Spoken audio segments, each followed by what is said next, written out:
Hi friends, welcome back to S P tech Kannada YouTube channel. ವೀಕ್ಷಕರೇ, ಈ ವಿಡಿಯೋದಲ್ಲಿ ಪ್ರಧಾನಮಂತ್ರಿ ಕಿಸಾನ್ ಸಮ್ಮಾನ್ ನಿಧಿ ಯೋಜನೆಗೆ ಸಂಬಂಧಪಟ್ಟಂತೆ 3 ಬಿಗ್ ಅಪ್ಡೇಟ್ಸ್ಗಳನ್ನು ಬಂದಿರುವಂಥದ್ದು. 3 ಅಪ್ಡೇಟ್ಸ್ಗಳನ್ನು ತಮಗೆ ವಿವರವಾಗಿ ತಮಗೆ ಮಾಹಿತಿನ ತಿಳಿಸ್ಕೊಡ್ತಾ ಇದ್ದೀನಿ. ಈ 3 ಬಿಗ್ ಅಪ್ಡೇಟ್ಸ್ಗಳು ಬಹಳ ಇಂಪಾರ್ಟೆಂಟ್ ಆಗಿರುವಂಥದ್ದು. ಪ್ರತಿಯೊಬ್ಬರು ರೈತರು ಕೂಡ ತಿಳಿದುಕೊಳ್ಳಲೇಬೇಕಾಗಿರುವಂಥ ಮಾಹಿತಿಗಳಾಗಿರ್ತವೆ. ಅದಕ್ಕೋಸ್ಕರ ಈ ವಿಡಿಯೋದಲ್ಲಿ ಯಾರಿಗೆಲ್ಲ ಒಂದು ಪ್ರಧಾನಮಂತ್ರಿ ಕಿಸಾನ್ ಸಮ್ಮಾನ್ ನಿಧಿ ಒಂದು 21ನೇ ಕಂತಿನ ಸಿಗೋದಿಲ್ಲ ಅಂತ ಈ ವಿಡಿಯೋದಲ್ಲಿ ತಮಗೆ ತಿಳಿಸ್ಕೊಡ್ತಾ ಇದ್ದೀನಿ. ಮತ್ತು ಪ್ರಧಾನಮಂತ್ರಿ ಕಿಸಾನ್ ಸಮ್ಮಾನ್ ನಿಧಿ ಒಂದು 21ನೇ ಕಂತಿನ ಯಾವ ದಿನಾಂಕದಂದು ನಿಮ್ಮ ಒಂದು ಖಾತೆಗಳಿಗೆ ಬಂದು ಜಮಾ ಆಗುತ್ತೆ ಅಂತ ಅದನ್ನು ಕೂಡ ತಮಗೆ ಮಾಹಿತಿನ ತಿಳಿಸ್ಕೊಡ್ತಾ ಇದ್ದೀನಿ.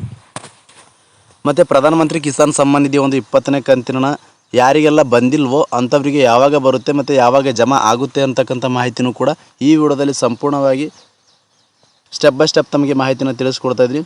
ಅದಕ್ಕಾಗಿ ಇನ್ನೂ ಯಾರು ವಿಡಿಯೋಗೆ ಲೈಕ್ ಮಾಡಿಲ್ಲೋ ದಯವಿಟ್ಟು ವಿಡಿಯೋಗೆ ಲೈಕ್ ಮಾಡಿ. ಚಾನಲ್ನ ಹೊಸದಾಗಿ ನೋಡ್ತಾ ಇದ್ರಿ ಅಥವಾ ಸಬ್ಸ್ಕ್ರೈಬ್ ಆಗದೇ ವಿಡಿಯೋನ ನೋಡ್ತಾ ಇದ್ರಿ ಅಂತಂದರೆ ಸಬ್ಸ್ಕ್ರೈಬ್ ಆಗಿ ಈ ಒಂದು ವಿಡಿಯೋನ ಎಲ್ಲ ಕಡೆ ನಿಮ್ಮ ಒಂದು ಸ್ನೇಹಿತರಿಗೂ ಕೂಡ ಶೇರ್ ಮಾಡಿ ಅಂತ ಹೇಳ್ತಾ ಬನ್ನಿ ವೀಕ್ಷಕರೇ, ಪ್ರಧಾನಮಂತ್ರಿ ಕಿಸಾನ್ ಸಮ್ಮಾನ್ ನಿಧಿ ಒಂದು 21ನೇ ಕಂತಿನ ಯಾವ ದಿನಾಂಕದಂದು ನಿಮ್ಮ ಒಂದು ಖಾತೆಗಳಿಗೆ ಜಮಾ ಆಗುತ್ತೆ ಅಂತಕ್ಕಂಥ ಮಾಹಿತಿನ ವಿವರವಾಗಿ ತಮಗೆ ತಿಳಿಸ್ಕೊಡ್ತಾ ಇದ್ದೀನಿ. ಬನ್ನಿ ವಿಡಿಯೋನ ಶುರು ಮಾಡೋಣ. ವೀಕ್ಷಕರೇ, ಈಗಾಗಲೇ ಪ್ರಧಾನಮಂತ್ರಿ ಕಿಸಾನ್ ಸಮ್ಮಾನ್ ನಿಧಿ ಒಂದು 20ನೇ ಕಂತಿನ ಬಿಡುಗಡೆ ಆಗಿದ್ದು 20ನೇ ಕಂತಿನ ಆಗಸ್ಟ್ 2ನೇ ತಾರೀಕೆ ಒಂದು ವಾರಾಣಸಿಯಿಂದ ಈ ಒಂದು ಹಣನ ಬಿಡುಗಡೆ ಮಾಡಿದ್ರು. ವೀಕ್ಷಕರೇ, ಈ ಒಂದು ಪ್ರಧಾನಮಂತ್ರಿ ಕಿಸಾನ್ ಸಮ್ಮಾನ್ ನಿಧಿ ಒಂದು 20ನೇ ಕಂತಿನ ಎಲ್ರಿಗೂ ಕೂಡ ಜಮಾ ಆಗಿದೆ. ಕೆಲವೊಂದಿಷ್ಟು ಜನರಿಗೆ ತಾಂತ್ರಿಕ ಸಮಸ್ಯೆಯಿಂದ ಇನ್ನೂ ಕೂಡ ಜಮಾ ಆಗಿಲ್ಲ. ಸೊ ಅಂಥವರಿಗೆ ಯಾವಾಗ ಬರುತ್ತೆ ಅಂತ ನೋಡೋದಾದರೆ ವೀಕ್ಷಕರೇ, ಈಗಾಗಲೇ 21ನೇ ಕಂತಿನದಲ್ಲಿ 20ನೇ ಕಂತಿನ ಕೂಡ ಒಂದು ಸೇರಿಸಿ ಜಮಾ ಆಗುತ್ತೆ ಅಂತಕ್ಕಂಥ ಮಾಹಿತಿಗಳು ಕೂಡ ನಮಗೂ ಕೂಡ ಕೇಳಿ ಬರ್ತಾ ಇದೆ ವೀಕ್ಷಕರೇ. ಅಂಥ ಮಾಹಿತಿಗಳು ತಮಗೆ ಮಾಹಿತಿನ ತಿಳಿಸ್ಕೊಡ್ತಾ ಇದ್ದೀನಿ. ಇನ್ನು ಪ್ರಧಾನಮಂತ್ರಿ ಕಿಸಾನ್ ಸಮ್ಮಾನ್ ನಿಧಿ ಒಂದು ಯಾರಿಗೆಲ್ಲ ಒಂದು 21ನೇ ಕಂತಿನ ಬರೋದಿಲ್ಲ ಅಂತ ನೋಡೋದಾದರೆ ವೀಕ್ಷಕರೇ, ಈಗಾಗಲೇ ಕೇಂದ್ರದಿಂದ ಪರಿಷ್ಕರಣೆಯನ್ನು ಮಾಡ್ತಾ ಇದ್ದಾರೆ. ಕೇಂದ್ರ ಸರ್ಕಾರದಿಂದ ಯಾರೆಲ್ಲ ಒಂದು ಅನರ್ಹ ರೈತರಿದ್ದಾರೆ, ಒಂದು ಕುಟುಂಬದಲ್ಲಿ ಇಬ್ಬರಿಬ್ಬರು ಈ ಒಂದು ಪ್ರಧಾನಮಂತ್ರಿ ಕಿಸಾನ್ ಸಮ್ಮಾನ್ ನಿಧಿ ಒಂದು ಸೌಲಭ್ಯನ ಪಡಿತಾ ಇದ್ದಾರೆ ಅಂತಂದರೆ ಅಂಥವರ ಒಂದು ಏನು ಪ್ರಧಾನಮಂತ್ರಿ ಕಿಸಾನ್ ಸಮ್ಮಾನ್ ನಿಧಿ ಒಂದು ರಿಜಿಸ್ಟ್ರೇಷನ್ ಏನಿದೆ ಅದನ್ನು ರದ್ದು ಮಾಡ್ತಾ ಇದ್ದಾರೆ ವೀಕ್ಷಕರೇ. ಯಾರೆಲ್ಲ ಒಂದು ಮನೆಯಲ್ಲಿ ಇಬ್ಬರು ಕೂಡ ಒಂದು ಏನಾದರೂ ಪ್ರಧಾನಮಂತ್ರಿ ಕಿಸಾನ್ ಸಮ್ಮಾನ್ ನಿಧಿ ಒಂದು ಫಲಾನುಭವಿಗಳಿದ್ದಾರೆ ಅಂತಂದರೆ ಅವ್ರದ್ದು ಒಬ್ರದ್ದು ಮಾತ್ರ ಈ ಒಂದು ಪ್ರಧಾನಮಂತ್ರಿ ಕಿಸಾನ್ ಸಮ್ಮಾನ್ ನಿಧಿ ಯೋಜನೆಯಿಂದ ರಿಜಿಸ್ಟ್ರೇಷನ್ನ ರದ್ದು ಮಾಡ್ತಾ ಇದ್ದಾರೆ. ಹೀಗಾಗಿ ಅಂಥವರಿಗೆ ಮಾತ್ರ ಈ ಒಂದು ಪ್ರಧಾನಮಂತ್ರಿ ಕಿಸಾನ್ ಸಮ್ಮಾನ್ ನಿಧಿ ಒಂದು ಹಣ ಏನಿದೆ ಅದನ್ನು ಸಿಗೋದಿಲ್ಲ ವೀಕ್ಷಕರೇ. ಇನ್ನು ಭಾಳಷ್ಟು ಜನರು ಒಂದು ಸರ್ಕಾರಿ ನೌಕರರಿದ್ದರೂ ಕೂಡ ಅವರು ಕೂಡ ಈ ಒಂದು ಪ್ರಧಾನಮಂತ್ರಿ ಕಿಸಾನ್ ಸಮ್ಮಾನ್ ನಿಧಿ ಒಂದು ಹಣನ ಪಡಿತಾ ಇದ್ದಾರೆ ಅಂತ ಕೇಂದ್ರ ಸರ್ಕಾರದ ಒಂದು ಗಮನಕ್ಕೆ ಬಂದಿರುವ ಕಾರಣ ಈ ರೀತಿಯಾಗಿ ಕೇಂದ್ರ ಸರ್ಕಾರದ ಕೆಲವು ಕಂಡೀಷನ್ಸ್ಗಳನ್ನು ಹಾಕಿದ್ದಾರೆ. ಆ ಕಂಡೀಷನ್ ಒಳಗಡೆ ಬರ್ತಾ ಇದ್ದರೆ ಮಾತ್ರ ಅವರಿಗೆ ಒಂದು ಪ್ರಧಾನಮಂತ್ರಿ ಕಿಸಾನ್ ಸಮ್ಮಾನ್ ನಿಧಿ ಒಂದು 21ನೇ ಕಂತಿನ ಬರುತ್ತೆ ವೀಕ್ಷಕರೇ.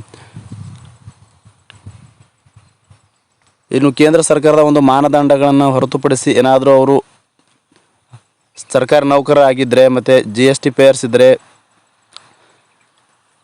ಮತ್ತು ಒಂದು ಕುಟುಂಬದಲ್ಲಿ ಇಬ್ಬರಿಬ್ಬರು ಸೌಲಭ್ಯನ ಪಡಿತಾ ಇದ್ದರೆ, ಈ ರೀತಿಯಾಗಿ ಒಂದು ಹೆಚ್ಚು ಉಳುಮೆ ಭೂಮಿಗಳನ್ನು ಹೊಂದಿದ್ದರೆ, ಶ್ರೀಮಂತರು ಕೂಡ ಈ ಒಂದು ಯೋಜನೆಯಿಂದ ಒಂದು ಲಾಭನ ಪಡಿತಾ ಇದ್ದಾರೆ ಅಂತಂದರೆ ಅಂಥವರ ಒಂದು ಪ್ರಧಾನಮಂತ್ರಿ ಕಿಸಾನ್ ಸಮ್ಮಾನ್ ನಿಧಿ ಒಂದು ರಿಜಿಸ್ಟ್ರೇಷನ್ ಏನಿದೆ ಅದು ಕ್ಯಾನ್ಸಲ್ ಮಾಡ್ತಾ ಇದ್ದಾರೆ ವೀಕ್ಷಕರು, ರದ್ದು ಮಾಡ್ತಾ ಇದ್ದಾರೆ. ಅರ್ಹ ಒಂದು ಫಲಾನುಭವಿಗಳಿಗೆ ಸಿಗಲಿ ಅನ್ನುವ ದೃಷ್ಟಿಕೋನ ಇಟ್ಕೊಂಡು ಈ ರೀತಿಯಾಗಿರ್ತಕ್ಕಂಥ ಒಂದು ಪರಿಷ್ಕರಣೆಯನ್ನು ಕೂಡ ಮಾಡ್ತಾ ಇರುವಂಥದ್ದು. ಸುಮಾರು ನಮ್ಮ ಒಂದು ರಾಜ್ಯದಲ್ಲಿ 7 ಲಕ್ಷಕ್ಕೂ ಅಧಿಕ ಈ ರೀತಿಯಾಗಿರ್ತಕ್ಕಂಥ ಒಂದು ಅನರ್ಹ ಫಲಾನುಭವಿಗಳಿದ್ದಾರೆ ಅಂತ ಪತ್ತೆ ಆಗಿರುವಂಥದ್ದು. ಅಂಥವರ ಒಂದು ಯಾರೆಲ್ಲ ಒಂದು ಅನರ್ಹ ಒಂದು ಫಲಾನುಭವಿಗಳಿದ್ದಾರೆ ಅಂತ ಗೊತ್ತಾದ ತಕ್ಷಣ ಅಂಥವರ ಒಂದು ರಿಜಿಸ್ಟ್ರೇಷನ್ ಏನಿದೆ ಪ್ರಧಾನಮಂತ್ರಿ ಕಿಸಾನ್ ಸಮ್ಮಾನ್ ನಿಧಿ ಒಂದು ಈ ರಿಜಿಸ್ಟ್ರೇಷನ್ ರದ್ದು ಮಾಡ್ತಾ ಇದ್ದಾರೆ. ಅಂಥವರಿಗೆ ಮುಂದೆ ಬರ್ತಕ್ಕಂಥ 21ನೇ ಕಂತಿನ ಸಿಗುವುದಿಲ್ಲ ವೀಕ್ಷಕರೇ. ಇಷ್ಟು ಒಂದು ಪ್ರಧಾನಮಂತ್ರಿ ಕಿಸಾನ್ ಸಮ್ಮಾನ್ ನಿಧಿ ಒಂದು ಯಾರಿಗೆಲ್ಲ ಒಂದು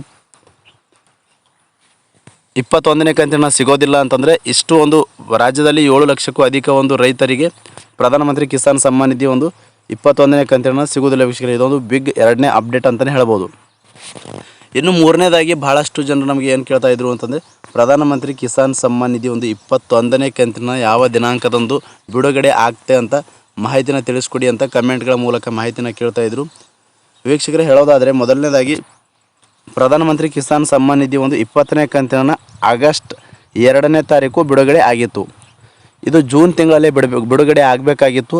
ಆದರೆ ತಾಂತ್ರಿಕ ಸಮಸ್ಯೆಯಿಂದ ಮತ್ತು ಇನ್ನೂ ಕೆಲವೊಂದಿಷ್ಟು ಸಮಸ್ಯೆಗಳಿಂದ ಆಗಸ್ಟ್ 2ನೇ ತಾರೀಕು ಹಣನ ಜಮಾ ಆಗಿರುವಂಥದ್ದು ವೀಕ್ಷಕರೇ. ಸುಮಾರು 1.5 ತಿಂಗಳಿಂದ 2 ತಿಂಗಳು ಲೇಟಾಗಿ ಹಣನ ಜಮಾ ಆಗಿರುವಂಥದ್ದು. ಇವಾಗ ಹಿಂದಿನ ಒಂದು 6 ವರ್ಷಗಳ ಒಂದು ರೆಕಾರ್ಡ್ಸ್ ನೋಡೋದಾದರೆ ವಾರ್ಷಿಕವಾಗಿ ವರ್ಷದಲ್ಲಿ ಒಂದು ಹಣನ ಬಿಡುಗಡೆ ಮಾಡಬೇಕು ಆಗಿತ್ತು ಅಂತಂದರೆ, 3ನೇ ಕಂತಿನ ಹಣನ ಬಿಡುಗಡೆ ಮಾಡಬೇಕು ಅಂತಂದರೆ ಪ್ರತಿ ಬಾರಿಯೂ ಒಂದು ಸೆಪ್ಟೆಂಬರ್, ಅಕ್ಟೋಬರ್ ಮತ್ತು ನವೆಂಬರ್ ತಿಂಗಳಲ್ಲೇ ಬಿಡುಗಡೆ ಮಾಡ್ತಾ ಬಂದಿರುವಂಥದ್ದು ಕೇಂದ್ರ ಸರ್ಕಾರದಿಂದ ಹಣನ. ಹೀಗಾಗಿ ವೀಕ್ಷಕರೇ, ಈಗಾಗಲೂ ಕೂಡ ಸೆಪ್ಟೆಂಬರ್ ತಿಂಗಳ ಕೂಡ ಒಂದು ಕಳೀತಾ ಬರ್ತಾ ಇರುವಂಥದ್ದು.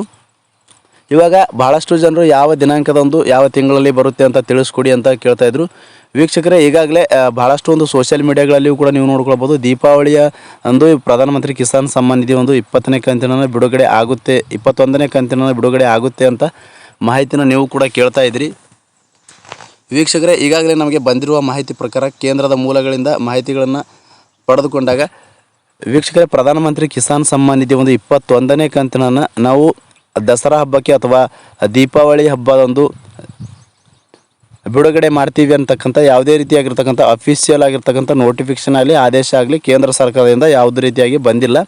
ಸೊ ಒಂದು ನಿರೀಕ್ಷಣೆ ಇಟ್ಕೊಂಡು ಈ ರೀತಿಯಾಗಿರ್ತಕ್ಕಂಥ ಮಾಹಿತಿಗಳು ಹೇಳ್ತಾ ಇರುವಂಥದ್ದು ವೀಕ್ಷಕರೇ. ಇವಾಗ ನಿಖರವಾದಂಥ ಮಾಹಿತಿನ ನೋಡೋದಾದರೆ, ಯಾವ ಒಂದು ದಿನಾಂಕದಂದು ಹಣನ ಜಮಾ ಆಗುತ್ತೆ ಅಂತಕ್ಕಂಥ ಮಾಹಿತಿನ ನೋಡೋದಾದರೆ ಅಕ್ಟೋಬರ್ 15ನೇ ತಾರೀಕಿನಿಂದ ನವೆಂಬರ್ 15ನೇ ತಾರೀಕು ಒಳಗಾಗಿ ನಿಮಗೆ ಪ್ರಧಾನಮಂತ್ರಿ ಕಿಸಾನ್ ಸಮ್ಮಾನ್ ನಿಧಿ 21ನೇ ಕಂತಿನ ನೋಡೋದಕ್ಕೆ ಸಿಗುತ್ತೆ ವೀಕ್ಷಕರೇ. ಯಾಕೆ ಅಂತಂದರೆ ಅಕ್ಟೋಬರ್ 20ನೇ ತಾರೀಕು ದೀಪಾವಳಿಯ ಒಂದು ಹಬ್ಬ ಇರುವುದರಿಂದ ಕೂಡ ಆ ಒಂದು ದಿನಾಂಕಕ್ಕೂ ಕೂಡ ಒಂದು ಬಿಡುಗಡೆ ಮಾಡಿದರೂ ಮಾಡಬಹುದು. ಮತ್ತು ಇನ್ನೂ ಕೆಲವೊಂದಿಷ್ಟು ಮೂಲಗಳಿಂದ ಮಾಹಿತಿನ ಏನು ಒದಗಿ ಬರ್ತಾ ಇದೆ ಅಂತಂದರೆ, ಬಿಹಾರದ ವಿಧಾನಸಭಾ ಕ್ಷೇತ್ರದ ಒಂದು ಚುನಾವಣೆ ಇರುವ ಕಾರಣಕ್ಕಾಗಿ ಅಕ್ಟೋಬರ್ ತಿಂಗಳಲ್ಲೇ ಒಂದು ಚುನಾವಣೆ ಒಂದು ದಿನಾಂಕಗಳು ಕೂಡ ಒಂದು ಫಿಕ್ಸ್ ಆಗುವುದರಿಂದ ಹೀಗಾಗಿ ಅಕ್ಟೋಬರ್ ತಿಂಗಳಲ್ಲೇ ಪ್ರಧಾನಮಂತ್ರಿ ಕಿಸಾನ್ ಸಮ್ಮಾನ್ ನಿಧಿ ಒಂದು 21ನೇ ಕಂತಿನ ಬಿಡುಗಡೆ ಆಗುತ್ತೆ ಅಂತ ಬಹಳಷ್ಟು ಒಂದು ಕೇಂದ್ರದ ನ್ಯೂಸ್ ಚಾನಲ್ ಆಗಿರ್ಬೋದು, ಬೇರೆ ಬೇರೆ ಮೂಲಗಳಿಂದ ಮಾಹಿತಿಗಳು ಕೂಡ ಒಂದು ಒದಗಿ ಬರ್ತಾ ಇದ್ದಾವೆ ವೀಕ್ಷಕರೇ.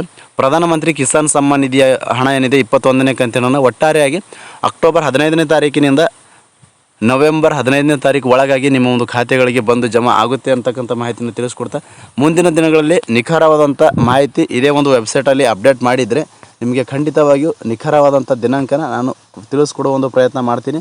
ಅಲ್ಲಿವರೆಗೂ ಯಾವುದೇ ರೀತಿಯಾಗಿರ್ತಕ್ಕಂಥ ಒಂದು ಬೇಡದೇ ಆಗಿರ್ತಕ್ಕಂಥ ಈ ದಿನಾಂಕಕ್ಕೆ ಬರುತ್ತೆ ಪ್ರಧಾನಮಂತ್ರಿ ಕಿಸಾನ್ ಸಮ್ಮಾನ್ ನಿಧಿ ಒಂದು 21ನೇ ಕಂತಿನ ಹಣ ಹೆಚ್ಚಿಗೆ ಆಗಿದೆ, 3,000 ರೂಪಾಯಿ ಹಣ ಬರುತ್ತೆ ಅಂತ ಈ ರೀತಿಯಾಗಿರ್ತಕ್ಕಂಥ ಹಣನ ಹೆಚ್ಚಿಗೆ ಮಾಡಿದ್ದೀವಿ ಅಂತ ಯಾವುದೇ ರೀತಿಯಾಗಿರ್ತಕ್ಕಂಥ ಕೇಂದ್ರ ಸರ್ಕಾರದಿಂದ ಆದೇಶನ ಬಂದಿಲ್ಲ ವೀಕ್ಷಕರೇ. ಈ ರೀತಿಯಾಗಿರ್ತಕ್ಕಂಥ ಮಾಹಿತಿನ ನಂಬಕ್ಕೆ ಹೋಗಬೇಡಿ ಅಂತ ಹೇಳ್ತಾ, ಇಷ್ಟು ಒಂದು ಪ್ರಧಾನಮಂತ್ರಿ ಕಿಸಾನ್ ಸಮ್ಮಾನ್ ನಿಧಿ ಯೋಜನೆಗೆ ಸಂಬಂಧಪಟ್ಟಂತೆ 3 ಬಿಗ್ ಅಪ್ಡೇಟ್ಸ್ಗಳನ್ನು ತಮಗೆ ತಿಳಿಸ್ಕೊಟ್ಟಿದ್ದೀನಿ. ಮತ್ತೆ ಏನಾದರೂ ತಮಗೆ ಡೌಟ್ಸ್ ಇದ್ದರೂ ಕೂಡ ಕಮೆಂಟ್ ಬಾಕ್ಸಲ್ಲಿ ಕಮೆಂಟ್ ಮಾಡಿ, ಅಂತಹ ಕಮೆಂಟ್ಗಳಿಗೆ ನಾನು ಆದಷ್ಟು ರಿಪ್ಲೈ ಮಾಡೋದಕ್ಕೆ ಪ್ರಯತ್ನ ಮಾಡ್ತೀನಿ. ಫ್ರಮ್ ಬಿಗಿನಿಂಗಿಂದ ಎಂಡ್ವರೆಗೂ ವಿಡಿಯೋ ನೋಡಿದ್ದಕ್ಕಾಗಿ ತಮ್ಮೆಲ್ಲರಿಗೂ ಹೃದಯಪೂರ್ವಕ ಧನ್ಯವಾದಗಳು. ಮತ್ತೆ ಇದೇ ರೀತಿಯಾಗಿರ್ತಕ್ಕಂಥ ಮಾಹಿತಿಯೊಂದಿಗೆ ಭೇಟಿಯಾಗ್ತಿರೋಣ. ಅಲ್ಲಿವರೆಗೂ ನಮಸ್ಕಾರ.